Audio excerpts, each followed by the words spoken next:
falaremos sobre o descanso espiritual nessa noite. Gênesis, capítulo 2, versos 1, 2 e 3.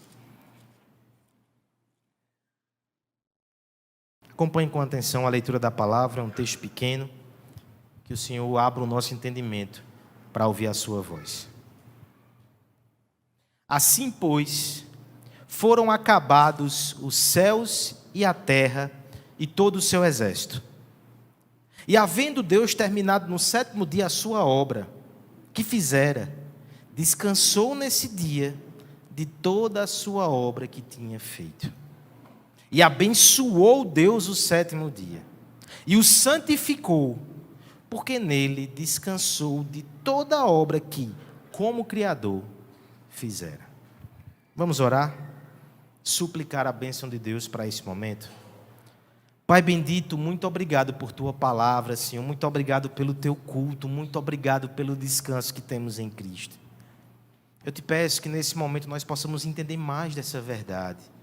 E ajuda o nosso coração também a descansar nas Tuas obras e nos Teus feitos.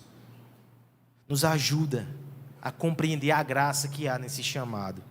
Nos conforma à Tua vontade, pela Tua palavra e pelo Teu Espírito. É isso que nós te pedimos em nome de Jesus. Amém. Estude enquanto eles dormem. Trabalhe enquanto eles se divertem. Lute enquanto eles descansam. Depois viva o que eles sempre sonharam, se você estiver vivo até lá. Não sei precisar de onde veio esse conceito ou quem foi o primeiro que o promulgou. Mas é certo que muitos de vocês já ouviram essa ideia. Ela está na boca de coaches motivacionais, de mestres que estão por aí nos ensinando sobre organização, sobre como atingir as nossas metas, sobre como devemos ser mais produtivos. No entanto, esse conceito também teve as suas respostas. Muitas pessoas se levantaram para questionar essa filosofia tão frenética e exaustiva. Essa semana, por exemplo, um artigo, uma coluna na Folha de São Paulo tratou exatamente desse tema. Nela, foi entrevistada uma neurocientista chamada Lívia Chiassi, que basicamente foi contra esse conceito tão exaustivo, dizendo que ele nem produtivo é. Porque nós temos os nossos limites. E na medida que nos sobrecarregamos e subestimamos a necessidade de descanso, isso vai afetar o nosso desempenho. Nós ficaremos mais propícios à ansiedade, à depressão ou burnout. Na verdade, nessa mesma coluna, ela ainda lista de forma positiva ou propositiva 5 benefícios de termos um tempo de descanso. Entre eles, na verdade, citarei os 5. Em primeiro lugar, quando nós temos tempo de descanso, nós tomamos decisões melhores. Quando temos tempo de descanso, nossa memória funciona melhor. Está esquecido e não sabe por quê, meu irmão? Em terceiro lugar, nós ficamos mais criativos. É o ócio criativo que os gregos falavam. Em quarto lugar, nós evitamos o mal de Alzheimer. Uma razão bem importante para andar mais devagar. E por fim, quando nós temos uma ideia equilibrada sobre trabalho e descanso, nós melhoramos a nossa vida social. Nós temos mais tempo. E nós temos mais condições de fazer vínculos melhores e de nutrir amizades. Tá certo. Já sabemos o que os coaches falam a respeito do trabalho. Nós já sabemos, pelo menos em parte, como é que a neurociência lida com isso. O que é que a Escritura tem a dizer? Será que a Bíblia tem alguma orientação para nos dar? Descanso ou não descanso? O quanto eu devo correr? O quanto mais eu devo me esforçar? Por um lado, irmãos, a palavra de Deus tem uma ética de trabalho muito robusta. Esse é um legado da reforma. E é um princípio de Gênesis. Nós fomos feitos, sim, para trabalhar. Há um mandato cultural sobre nós. A imagem do Deus que trabalha deve ser honrada. O ócio, a preguiça, ela não é premiada na ética bíblica e na revelação da Escritura. A preguiça, ela pode revelar egoísmo, você não se importa com o bem do outro, nem com a glória de Deus. No entanto, nós não devemos assimilar de forma acrítica certos conceitos que nos tratam como se fôssemos meras máquinas ou engrenagem do sistema, que devemos ser usados até o último suspiro, até a última gota, para depois ser descartado, como se fôssemos somente partes de uma engenharia, de uma engrenagem. Isso também não honra a imagem de Deus. Nós temos limites. E Deus não nos pede para ir além desses limites. O Deus desse século, sim. Talvez o Deus do mercado, talvez a ambição ou a exploração nos faça ir muito além das nossas forças. Mas há uma teologia do descanso que nós precisamos considerar. E ela está logo aqui no início da Escritura. Logo nos primeiros momentos há um ajuste que tem que ser feito. Logo depois da gente receber um mandato cultural. A gente recebe uma grande missão. Deus não nos deixa desocupados, mas Deus também não nos deixa sobrecarregados. Ele vem na medida, Ele vem na provisão exata. E hoje veremos o que Deus espera e como Ele provê o nosso descanso. É claro que falaremos de um descanso que vai além do físico e do emocional. Alcança essas áreas. Mas nós falaremos do descanso espiritual, do descanso em Deus. Nós veremos benefícios que esse descanso nos dá. Nós veremos frutos que só podem ser colhidos hoje, no dia do descanso. A esse respeito, deixa eu fazer um breve parêntese. Nem todos aqui estão afeiçoados com a doutrina presbiteriana a respeito do dia do Senhor. Eu vou fazer um parêntese bem breve, vou pontuar algumas coisas. Se tiver dúvida, depois procure o presbítero André. Algumas informações sobre o que cremos a respeito do dia do Senhor como presbiterianos e reformados. Primeiro, nós cremos que o dia do descanso é um princípio criacional. Está lá desde o início. O homem não pode se furtar disso, faz parte da sua constituição, por isso é perpétuo. Não caducou. Nós ainda precisamos de descanso. Também entendemos que esse princípio ele é colocado na lei moral de Deus, lá em Êxodo 20. O diácono Fábio leu esse texto. Como tal, ele reflete o ser de Deus, a santidade de Deus, por isso também não caduca. Nós cremos em 10 mandamentos, alguns creem na prática em 9. O dia do Senhor ainda deve ser guardado. Agora, em terceiro lugar, nós entendemos que o Shabat não é o sábado do calendário. O Shabat era um dia que prefigurava um descanso que veio em Cristo. Na nova aliança, nós não terminamos a semana descansando, nós começamos ela descansando. Porque é nesse dia que Cristo ressuscitou e que consumou a sua obra. Por isso descansamos após Ele e por causa dele. Seguimos nos rastros dos apóstolos, da igreja primitiva e do próprio calendário de festas do Antigo Testamento, que tinha várias formulações, 7 dias mais um. Ali já havia uma prefiguração que o dia mudaria. O dia mudou e o domingo é o sábado cristão. Em quarto lugar, ainda em sede de introdução, nós cremos, no entanto, que nós não temos normas exaustivas, como vinha da lei cerimonial do Antigo Testamento. Essa sim foi abolida. O princípio permanece do descanso. Mas regras exaustivas apontavam para o descanso de Cristo. E nós devemos descansar em Cristo e não nas nossas obras de descanso. Dito isto, eu quero frisar com você que esse é um dia especial. Eu quero destacar que nós cremos que há uma bênção especial de Deus para esse dia, que há uma ordenança, que há promessas e que há uma necessidade da nossa alma de parar hoje, adorar, cultuar e descansar. É sobre esse descanso que está em Cristo, mas que é celebrado em comunidade, no primeiro dia da semana, que nós veremos 3 benefícios nesse texto, tá certo? Nós iremos destacar os verbos.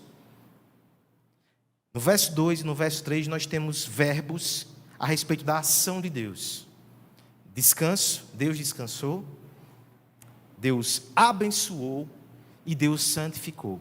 Esses 3 versos, eles devem modelar a nossa teologia sobre o descanso e nos mostram benefícios que nós temos. O primeiro deles, a satisfação em Deus, é um benefício desse descanso. O segundo é a bênção de Deus. E o terceiro é a santidade de Deus. Benefícios que nós temos no descanso espiritual. O primeiro deles, satisfação em Deus. E eu queria que a igreja me ajudasse lendo os 3 primeiros versículos para a gente considerar essa primeira verdade. Assim, pois,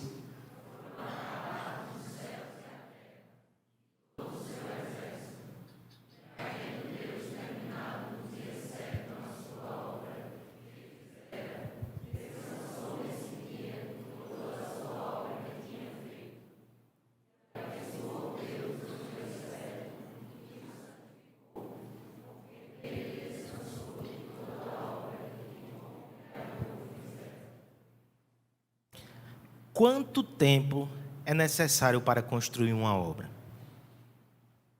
Nosso presbítero Aloysio vai dizer, depende da obra, né? Estamos ali correndo contra o tempo. Se for uma obra pública, será que alguém sabe responder? Será que existe conhecimento e ciência nesse mundo para alguém dizer quanto é que tempo dura uma obra pública?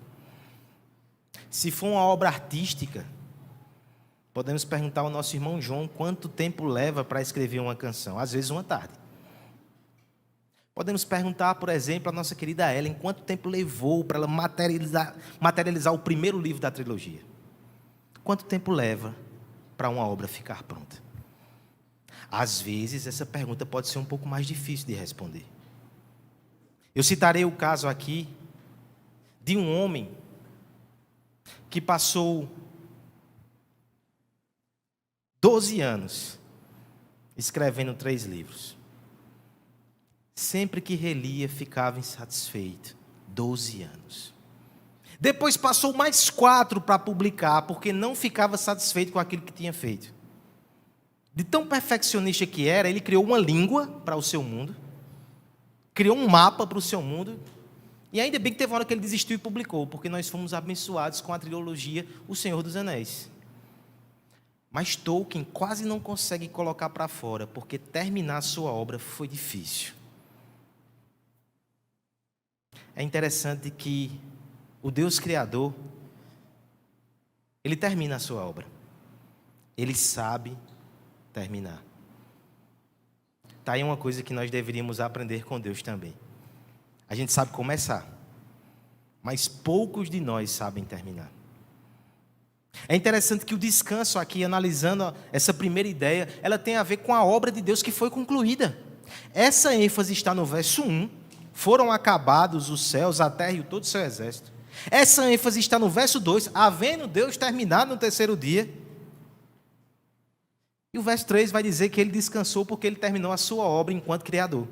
Veja, os 3 versos destacam isso. A obra estava concluída. O que nós podemos aprender a respeito desse conceito? Primeira coisa, irmãos, esse gesto cheio de significado mostra um Deus satisfeito com a sua criação. Não é que ele cessou todos os seus trabalhos, porque ele sustenta essa criação. Cristo vai dizer no Evangelho que meu Pai trabalha até hoje. Nós estamos descansando, mas Deus está trabalhando. Mas o ímpeto criativo dele findou-se. A criação está conclusa. Agora ela deve ser preservada, desenvolvida, explorada, mas ele não vai criar algo novo. Ele está satisfeito. É interessante que Matthew Henry, ele vai colocar de forma muito interessante esse momento em que Deus para e contempla a sua criação. Ele diz assim: o Deus eterno, embora infinitamente feliz no usufruto de si mesmo, olha que interessante, ele tinha motivos para ficar satisfeito eternamente com ele mesmo. Ainda assim, ele ficou satisfeito com a obra das suas próprias mãos. Ele não descansou como alguém que está cansado, mas ele descansou como alguém que está satisfeito com as manifestações da sua bondade para a sua própria glória. Perceba que esse descanso de Deus, ele está conectado imediatamente com aquela sentença. Viu Deus que era muito bom. Ele viu, ele deteve-se nesse exercício de prazer e de alegria santa com a criação. Dito isto, irmãos, qual é a implicação desse descanso?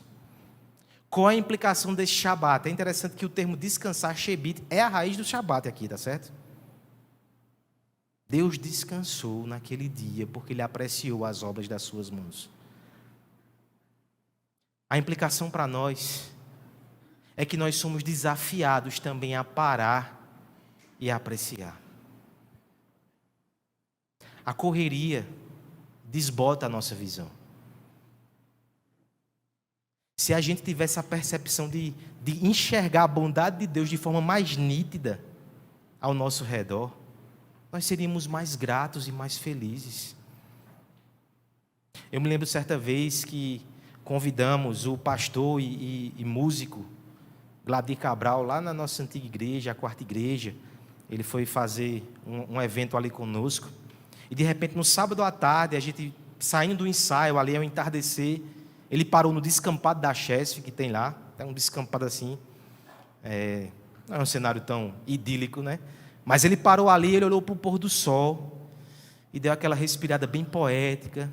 E eu agoniado, né? Daqui a pouco era o evento. Bora, pastor, bora, pastor. Espera aí, Rodrigo, vamos contemplar aqui a beleza do céu. Eu creio que vocês, todo final de tarde, quando saem do ensaio, vocês param. Isso aí eu não vou dizer ao senhor não, para você não ficar triste. Mas de fato era bonito. Era belo. Mas a gente não para contemplar. Às vezes está ali, a esposa do seu lado, sem maquiagem, a beleza natural. Às vezes está ali os meninos brincando. Às vezes está ali a casa que um dia foi uma oração que você fez. Às vezes está ali o ajuntamento do povo de Deus, que é uma coisa tão bonita. E a gente entra apressado, chegou atrasado. A gente para de contemplar as obras de Deus. A gente não descansa. E tem mais, irmãos. Tem um aspecto aqui muito importante. Quando nós pensamos que a principal obra de Deus foi a obra de salvação em Jesus Cristo, temos que fazer uma reflexão aqui. Descansar é lembrar do que Cristo fez. No meio de semana, nós temos lampejos disso. Está lavando a louça, está corrigindo prova, está tirando um pedido, está resolvendo pepino, está atendendo uma pessoa, e você vai lembrando ali como dá, você tem um momento de devocional, dá um respiro, às vezes não consegue. Mas Deus pede que você pare um dia na semana e diga: contemple. Contemple o que eu fiz. Contemple quem eu sou. Contemple como eu te amei. Contemple como eu te resgatei. Contemple o preço que foi pago. Contemple a obra que eu estou fazendo. Pare e olhe para quem está ao seu redor. Ao seu redor está alguém que um dia foi escravo do pecado. E agora você está vendo aqui famílias restauradas, pecadores sendo santificados. Contemple isso, pare, olhe e veja. Nossa era é inimiga da contemplação. Alguém já disse que nós não aproveitamos os instantes, nós sempre estamos pensando na próxima coisa que está por vir. Nós somos disciplinados nas telas infinitas que passamos muito rápido. Alguém já chegou até a dizer que o culto é anacrônico, que as pessoas não conseguem mais prestar atenção. Eu louvo a Deus porque não é isso que eu vejo no seu olho. Nós precisamos ser treinados a parar, a lembrar, a descansar e a agradecer. Nós precisamos ter o coração treinado para isso. Pare de olhar o que você faz. Perceba o que Deus está fazendo. Pare de pensar no que você precisa de fazer. Isso é um desafio. Alguém aqui talvez esteja pensando no que precisa fazer. Pense no que Deus fez e fará na sua vida. O Shabá, já dizia alguém, não é momento de pensar no que eu faço, mas em pensar quem eu sou. Se nós entendemos que aquele que corre demais e não aproveita a sua família perde tempo, se nós entendemos que aquele que vive de forma acelerada, mas não usufrui do fruto do seu trabalho, vive como um miserável, o que pensar de nós, quando recebemos a dádiva do céu, Jesus Cristo, e a gente não para dar atenção? O que pensar de nós que recebemos riquezas celestiais, mas vivemos como miseráveis, catando migalhas desse mundo? Um dia de trabalho extra, uma promoção, uma aprovação, não vai te dar a satisfação que Cristo dá. Chega, está na hora de você ficar satisfeito em Jesus. Esse é o descanso. Pare e contemple as obras de Deus. Pare e contemple o Filho de Deus. É isso que tem de tão especial nesse ajuntamento, porque se eu vier aqui e não pregar a Cristo, você sai cansado.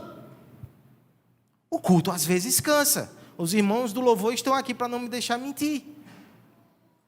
As irmãs da pizza estão aqui para não me deixar mentir. O culto pode nos cansar. A atividade religiosa pode nos cansar. Cristo não.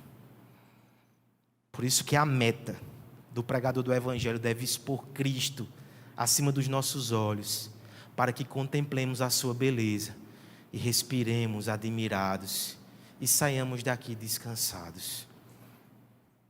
Há uma oração que precisa ser feita por nós.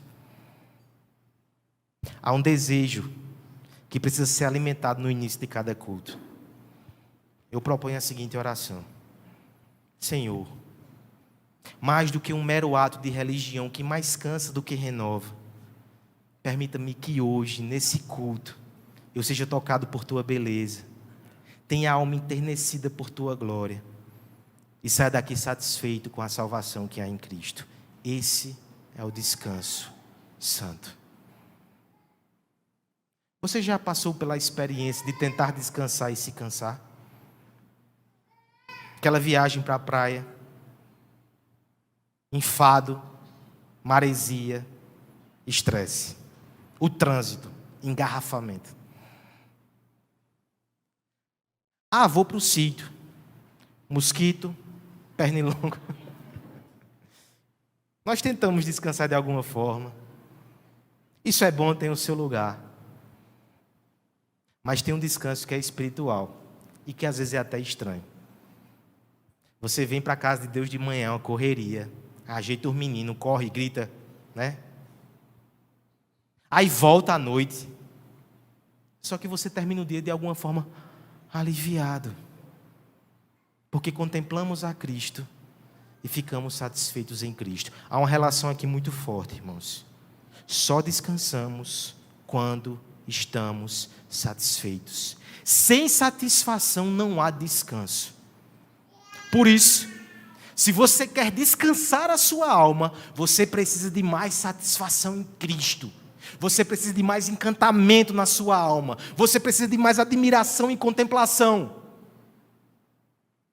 Se você está aqui nessa noite e você nunca admirou Cristo como Ele é,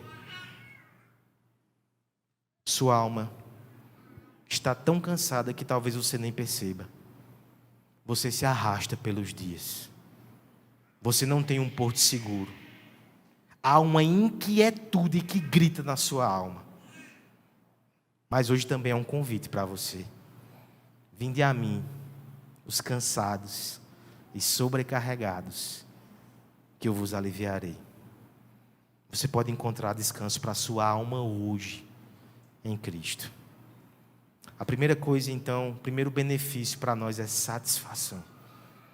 Só isso já deve animar o nosso coração. Estar na casa de Deus no dia do Senhor é ter satisfação. Mas em segundo lugar, ainda tem outro benefício muito especial. A bênção de Deus. Versos 1, 2 e 3. Eu peço que a igreja leia mais uma vez.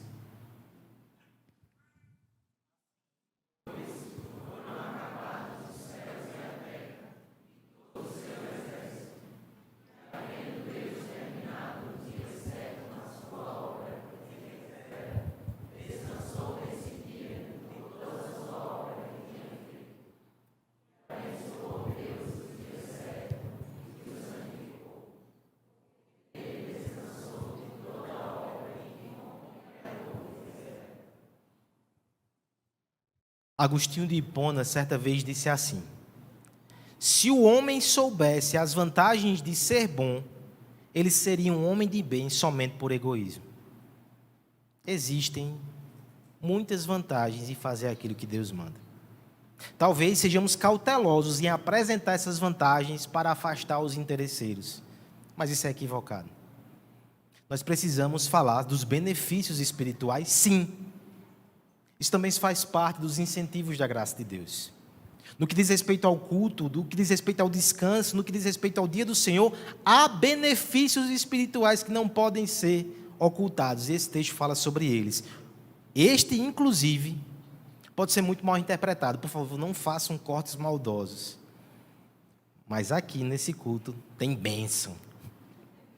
Tem a bênção do Senhor. Que bênção é essa, né? Talvez você veio procurando alguma coisa que Ele pode até te dar. Mas precisamos entender a bênção mais sublime, superior e incomparável. O texto vai dizer que Deus abençoou esse dia. O que significa isso? Primeiramente, considere o primeiro movimento. Esse é o Deus que cria coisas boas, que cria coisas belas e nos dá. Isso já é fantástico. A criação é um ato de amor e de bondade de Deus. Mas Ele faz mais. Ele nem precisava. Se Ele desse esse mundo a mim e a você do jeito que Ele está, já era coisa muito boa. Ele ainda abençoa o dia. Deus é o Deus que nos abençoa. Agora, o que é a bênção nesse texto? Nós precisamos considerar isso, para não entender mal. E, na verdade, ficar até aquém do que Deus está dizendo, tá certo? Podemos pensar em bênçãos materiais diversas, podemos pensar em bênçãos que são soluções de problemas. Mas o texto, quando coloca esse termo, ele tem um significado mais forte. Na teologia de Gênesis, o que é a bênção de Deus? Como ela se manifesta? Como ela é representada? A primeira vez que aparece o termo bênção ou abençoou, está no capítulo 1, no verso 22. Veja comigo. E Deus os abençoou, dizendo: sede fecundos, multiplicai-vos e enchei as águas dos mares, e na terra se multipliquem as aves. O que acontece aqui? A partir do momento que Deus cria esses animais, Ele diz: eu vou abençoar vocês com fecundidade, com vitalidade, se espalhem, transbordem, a vida vai efervescer no meio de vocês. Esse é o primeiro significado de bênção no livro de Gênesis. Qual é o segundo significado? Segunda menção aqui está no verso 26. Também disse Deus: façamos o homem à nossa imagem, conforme a nossa semelhança. Não, no 28, perdão. E Deus os abençoou e lhes disse: sede fecundos, multiplicai-vos, enchei a terra e sujeitai. Você percebe o mesmo princípio aqui. Bênção, irmãos, na teologia de Gênesis, tem a ver com vida. Como é que a gente aplica esse princípio, então, ao dia do domingo? Quer dizer que o dia do domingo é dia de procriar? Se quiser fazer, faça. Não é pecado, é mandamento para quem está casado numa aliança. Mas o princípio vai além disso. Esse dia tem a bênção do Deus da vida. É um dia em que a vida de Deus é despejada sobre nós. A vitalidade, a crescimento, a multiplicação, a expansão de fronteiras. É o dia que o reino avança. É o dia que o coração palpita. É o dia que nós somos energizados. Há vida espiritual sendo derramada aqui e agora. Há novo nascimento, há conversão, há discipulado, há santificação, há energia para os nossos ossos, há fogo para a nossa alma, há vida. Esse conceito desafia o nosso ceticismo. Primeiro, porque ele nos desafia a crer em Deus. Não é o seu suor que garante a sua vida. Não é o seu esforço que garante o seu pão. Você está aqui parado e Deus está te dando vida. Mas eu quero ir além da camada material. Eu quero falar da vida superior, da vida sublime, da vida etérea. Você está recebendo vida nesse momento. Você a recebe por meio da fé. Mas há um princípio aqui, que você precisa crer que Deus está operando na sua alma e no seu coração, porque esse é um dia bendito. É como se a partir da segunda a gente gastasse a nossa vida. De segunda em diante a gente se desgasta. No domingo, a gente recebe vida. A gente recebe fôlego. A gente recebe força para gastar. Eu me lembro aqui de uma ilustração que eu já citei pelo menos 14 vezes aqui. Se você vem pela primeira vez, eu vou focar em você, tá certo? Pastor Emílio, em um dos seus sermões, ele conta a história de um homem que era fazendeiro. E que no dia do Senhor ele pegava a sua família, colocava a roupa mais bonita, não por vaidade, mas porque ele queria ensinar aos seus filhos que aquele dia era um dia especial, era dia de festa, era dia de botar a roupa bonita. E não só isso, ele também ia para o celeiro, e ele pegava os seus animais, ele dava porção dobrada aos animais. E o seu filho perguntou: por que isso, pai? Eles têm mais fome ao domingo? Não, é porque nós representamos Deus para ele. E eu quero mostrar aos animais que esse é um dia de festa para eles também. Eles não vão comer só o necessário. Eles vão poder comer um pouco mais. Nós comemos o necessário de segunda a sábado. Às vezes é corrido. Às vezes é sofrido. Às vezes é exaustivo. O nosso Deus, o nosso Pai, prepara uma porção dobrada. Por favor, não recortem esse trecho também. Há uma porção dobrada para nós. Há um banquete para a alma. É interessante que os puritanos falavam no domingo como banquete para a alma. Você não vem aqui para roer osso, não. Você vem aqui para se fartar. Você vem aqui para encher a sua alma de alimento sólido. Há uma bênção nesse dia. E eu lhe desafio a partir disso a rever os seus conceitos, suas prioridades. Porque muitas vezes você deixa de estar aqui porque está buscando bênçãos outras, planos outros, objetivos outros, e você está dizendo na prática que você não valoriza a bênção espiritual que Deus lhe dá. Ou então, quantos de nós não param de descansar nesse dia por causa de bênçãos que receberam? Algumas coisas que foram motivos de oração no passado. Uma vez que Deus nos dá, a gente para de descansar nele. É um concurso, é um filho, é um relacionamento, é uma casa, qualquer coisa. Deus nos ouve, Deus nos abençoa, e a gente pega a bênção menor e lida com ela como se ela fosse a bênção principal. A bênção principal é a vida espiritual. Por isso que muitas vezes Deus, por amor, vai nos privar de outras, para que a gente valorize essa. Vai fechar portas, para que a gente entre por essas portas. Vai nos dar fome, vai nos dar sede, vai nos dar privação, para que a gente encontre nele satisfação. Há uma bênção no descanso. Usufrua e receba aquilo que Deus tem para nós. Esse dia, ele é um dia de satisfação. Ele é um dia de bênção. E é também um dia de santificação. Falemos agora do último benefício, que é a santidade de Deus. Versos 1, 2 e 3. Vamos lá mais uma vez?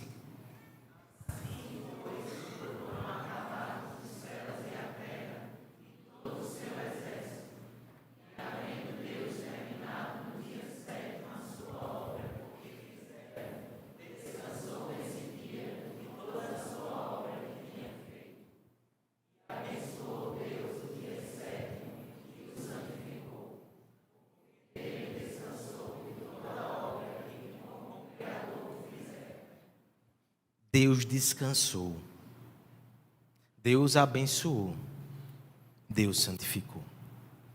Esse último verbo ele traz uma ideia muito forte para nós. Ele nos mostra que o dia do descanso não é convenção, não é opção, é mandamento, é submissão. Ele desfaz, por exemplo, uma ideia que já foi ventilada aqui pelo nosso diácono. Todos os dias são de Deus. Eu não preciso separar um para Ele. Muito boa a sua ideia. Muito bom o seu conceito. Que pena que Deus pensa diferente. Deus é o Deus de toda a terra, mas o Salmo 24 vai dizer que Ele escolheu um lugar para ser sua habitação, o Monte Sião. Deus é o Deus de todos os homens, todos pertencem a Ele, mas Ele escolheu um povo como possessão sua. Êxodo 29 fala sobre isso, 2 Pedro 9 vai dizer que nós somos nação santa, separada para Ele. Deus é o Deus de tudo, do tempo, do espaço, das pessoas, do universo, mas Ele escolhe pessoas para si. Ele escolhe lugares para a sua presença santa. Ele escolhe também uma fração de tempo em que Ele deve ter uma atenção diferenciada. Não é opção, não é conveniência, é mandamento. É como o pai que se alegra porque o filho está crescendo, o filho tem suas ocupações, seus interesses, ele abençoa aquilo, ele abençoa os esforços, a família que o filho está construindo, mas ele diz, tem um dia que você tem que vir aqui em casa, viu? Venha comer do meu feijão, eu quero ter um tempo com você. O nosso pai, ele criou todas as coisas para ter um tempo conosco. Do que adianta a gente cuidar do mundo? Do que adianta a gente cumprir o mandato cultural se a gente não para ter tempo com Ele? É o principal. Não parar para adorar, não parar para descansar, não parar para ter comunhão, é ir na contramão do propósito da criação. É rebelião. Porque no fim é como se eu dissesse, eu sou o Senhor do meu tempo. Eu tenho um plano melhor para a minha agenda. Eu sou o meu rei. Santifique esse dia. Ele separou para Ele. Separe você também. Você precisa reorganizar a sua semana e fazer o domingo girar em torno da adoração. Eu não quero ser exaustivo na aplicação desse princípio. Eu poderia me estender e pecar. Eu não sou Senhor sobre a sua vida, mas Deus é. Junto com a palavra, peça sabedoria. Estabeleça uma rotina diferente para a sua família, com momentos de celebração e de alegria. Há, por exemplo, pessoas que separam esse dia para a igreja, para comunhão, para talvez assistir um filme junto com as crianças. Enfim, esse dia tem que ser um dia especial, faça as suas tradições. Mas proclame ao seu coração, o coração da sua família, que esse dia não é de vocês, esse dia é de Deus. Fazendo isso, nós somos santificados também. Calvino, falando sobre o domingo, ele coloca um princípio quase que de jejum espiritual. Quando ele diz assim, o repouso espiritual é a mortificação da carne, de modo que os filhos de Deus não vivam mais para si mesmos ou cedam às paixões das suas inclinações. É uma forma de você controlar a sua carne para que ela não fique solta, para que ela não siga os seus próprios caminhos, para que ela não fique ingovernável. E sabe como esse dia nos santifica também? Alguém já disse assim, quem está com fome não faz boas opções alimentares. A gente come qualquer coisa. Quando você está aqui, descansando em Deus, você enche a sua alma de Deus. E quando você sai por essa porta, parece que os pratos que o mundo oferece, eles não têm a mesma atração. Aqui nós somos santificados. Aqui nós somos fortalecidos. Aqui a nossa carne é subjugada. Aqui o nosso espírito é lapidado. Aqui a nossa alma é revigorada. Será que muitas batalhas que temos perdido não é porque a gente não tem descansado em Deus e tem sido alimentado por Deus? A gente sai daqui pronto a se esforçar e fazer 1000 coisas, muitas delas legítimas, Mas sem descanso, não há revigoração. Eita, como é que eu falo essa palavra? Sem descanso a gente não revigora a alma. Sem descanso a gente não se fortalece. Sem descanso, nós iremos lutar com armas carnais. É preciso que hoje você considere os benefícios espirituais do descanso espiritual. Eu vou parafrasear os benefícios que aquela neurocientista falou.